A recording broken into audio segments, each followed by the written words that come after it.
Hi, my name's Mark Greene. I'm the author of the Little Me Too book for men. In this video, we're going to talk about Manbox culture. What I'm talking about is our collective agreement on how we perform or do manhood. Culture is our everyday utterances, actions, relationships, our smallest to our largest gestures.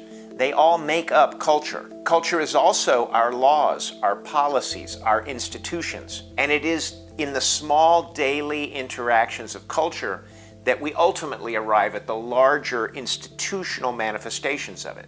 Culture is not static. Culture is not singular. In fact, we are impacted by a range of different cultures that are intersecting. So you have religious cultures, you have regional cultures, you have gender cultures, you have political cultures, you have work-related cultures. You have microcultures, the culture of your own family, the culture of your own neighborhood. All of these cultures represent agreed upon sets of expectations and rules by which we operate. The Manbox culture of masculinity, our dominant culture of masculinity, is just another set of agreements. Culture is defined by and created by all of us. Some of us have more power in those conversations, some of us have more agency, but ultimately, it's a question of numbers. If enough people decide that a culture needs to change or shift, it does. So for us, when we talk about a culture of masculinity versus individual masculine identity, what we're talking about is our collective agency to create change. The challenge here is that if we choose not to talk about culture, we're left only with a conversation about identity.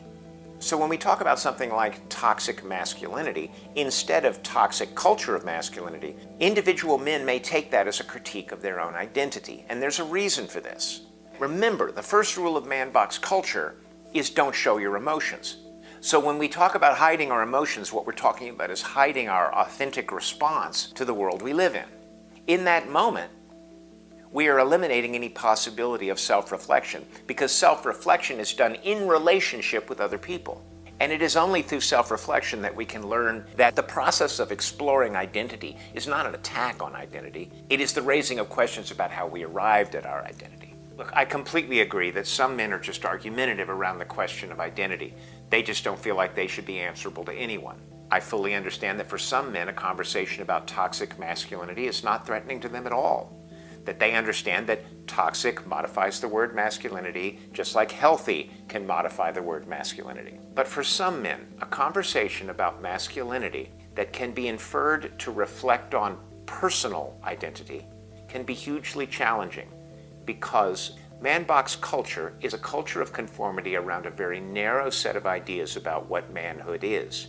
And the way that young boys are conditioned to conform to these ideas is through daily, even hourly, policing, bullying, and violence. This process of bullying and policing goes on for men all their lives, starting when they're very young children. So when we speak in ways that imply men's individual masculine identities are flawed in some way, we're dipping into a river of ongoing trauma around the question of performing identity. It's the trauma of being assaulted over and over and over again until we hide everything authentic about ourselves and take on a version of masculinity which in many cases is antithetical to our core sense of self. Niobe Way says that when you tell a boy to hide his emotions, essentially telling him to be invulnerable, that this is traumatizing, and that everything else that we are challenged by in manhood comes out of that. Because for many men, getting to a place where they perform masculine identity in an acceptable fashion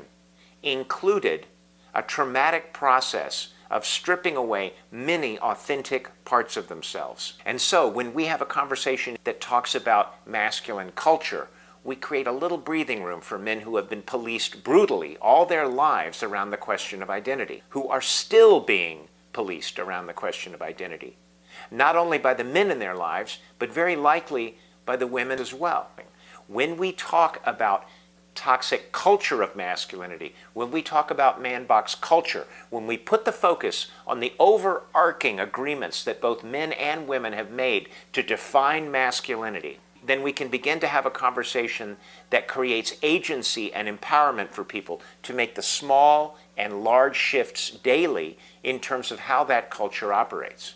Additionally, we create a doorway that men can step through and begin to self-reflect in terms of what they have been taught. Because when we talk about culture as forming masculinity instead of masculinity itself as being flawed, we give men the breathing space they need to begin to self-reflect.